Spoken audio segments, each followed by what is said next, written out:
ಇನ್ನೊಂದು ಕಡೆ ಲೋಕಸಭೆಗೆ ಸ್ಪರ್ಧಿಸುವ ಅಭ್ಯರ್ಥಿಗಳ ಆಯ್ಕೆ ಸಂಬಂಧ ಬಿಜೆಪಿ ನಾಯಕರು ದೆಹಲಿಗೆ ತೆರಳಿದ್ದಾರೆ. ಮಾಜಿ ಸಿಎಂಗಳಾದಂತಹ ಬಿಎಸ್ ಯಡಿಯೂರಪ್ಪ ಹಾಗೆ ಬಸವರಾಜ ಬೊಮ್ಮಾಯಿ ಜೊತೆಗೆ ವಿಪಕ್ಷ ನಾಯಕ ಆರ್ ಅಶೋಕ್ ಈಗ ಆಲ್ರೆಡಿ ರಾಷ್ಟ್ರ ರಾಜಧಾನಿಯನ್ನ ತಲುಪಿದ್ದಾರೆ. ಅಭ್ಯರ್ಥಿಗಳ ಆಯ್ಕೆ ಸಂಬಂಧ ಬಿಜೆಪಿ ಕೆಲವೇ ಕ್ಷಣಗಳಲ್ಲಿ ದೇಶವನ್ನ ಉದ್ದೇಶಿಸಿ ಪ್ರಧಾನಿ ಮೋದಿ ಮಾತನಾಡೋರಿದ್ದಾರೆ. ಸಿಎಎ ಜಾರಿಗೆ ಅಧಿಸೂಚನೆ ಬಗ್ಗೆ ಮೋದಿ ಘೋಷಣೆ ಮಾಡಬಹುದಾ ಅಂತ ಚಾನ್ಸಸ್ ಇದೆ. ಅಧಿಸೂಚನೆ ಹೊರಡಿಸುವ ಬಗ್ಗೆ ಇವತ್ತು ಮೋದಿ ಮಾತನಾಡಬಹುದಾ ಅಂತ ಚಾನ್ಸಸ್ ಇದೆ.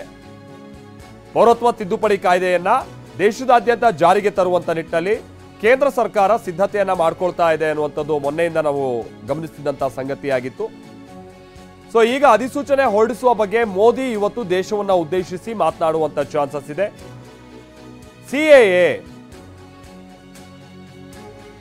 2014 ಡಿಸೆಂಬರ್ 31ರವರೆಗೂ ದೇಶದಲ್ಲಿ ಇರುವಂತ ಈ ನಮ್ಮ ಅಕ್ಕಪಕ್ಕದ ದೇಶಗಳ ಅಲ್ಪಸಂಖ್ಯಾತರು ಅಂತ ಅಂದ್ರೆ ಹಿಂದೂಗಳು, ಜೈನ್ಸು, ಬುದ್ಧಿಸ್ಟು, ಕ್ರಿಶ್ಚಿಯನ್ನರು ಇವರುಗಳಿಗೆ ಭಾರತದ ಪೌರತ್ವ ಕೊಡುವಂತ ಒಂದು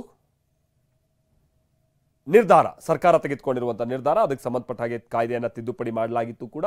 ಸೊ ಅದನ್ನ ದೇಶದಾದ್ಯಂತ ಜಾರಿಗೆ ತರುವಂತ ನಿಟ್ಟಿನಲ್ಲಿ ಇದೀಗ ಮೋದಿ ಸರ್ಕಾರ ಸಿದ್ಧತೆಯನ್ನ ನಡೆಸ್ಕೊಳ್ತಾ ಇದೆ. ಆಮೇಲೆ ಕಳೆದ ಬಾರಿ ಚುನಾವಣೆಗೆ ಕಂಟೆಸ್ಟ್ ಮಾಡುವಂತ ಸಂದರ್ಭದಲ್ಲಿ ಬಿಜೆಪಿಯ ಪ್ರಣಾಳಿಕೆಯಲ್ಲೂ ಕೂಡ ಈ ವಿಚಾರವನ್ನ ಅವರು ಉಲ್ಲೇಖ ಮಾಡಿದ್ದರು. ಸೊ ಸಿಎಎನ ದೇಶದಾದ್ಯಂತ ಜಾರಿಗೆ ತರ್ತೀವಿ ಅನ್ನುವಂಥದ್ದನ್ನ ಮ್ಯಾನಿಫೆಸ್ಟೋದಲ್ಲೂ ಕೂಡ ಉಲ್ಲೇಖ ಮಾಡಿತ್ತು ಬಿಜೆಪಿ. ಅದರಂತೆ ಇದೀಗ ಕೊಟ್ಟ ಮಾತಿನಂತೆ ಸಿಎಎನ ದೇಶದಾದ್ಯಂತ ಜಾರಿ ಮಾಡುವಂತ ನಿಟ್ಟಿನಲ್ಲಿ ಬಿಜೆಪಿ ಉದ್ದೇಶಿಸಿದೆ ಅನ್ನುವಂಥದ್ದು ಕ್ಲಿಯರ್ ಆಗಿ ಗೊತ್ತಾಗ್ತಾ ಇದೆ. ಈಗ ಕೆಲ ಸರ್ಕಾರದ ಮಟ್ಟದಲ್ಲೂ ಕೂಡ ಕೆಲ ರಾಜ್ಯ ಸರ್ಕಾರಗಳು ಕೂಡ ಈಗ ಸಿಎಎನ ಜಾರಿಗೆ ತರುವಂತ ನಿಟ್ಟಿನಲ್ಲಿ ಎಲ್ಲ ವ್ಯವಸ್ಥೆಯನ್ನ ಮಾಡಿಕೊಂಡಿದ್ರು. ಇದೀಗ ಕೇಂದ್ರವೇ ಅಧಿಕೃತವಾಗಿ ಅಧಿಸೂಚನೆ ಹೊರಡಿಸುವಂತ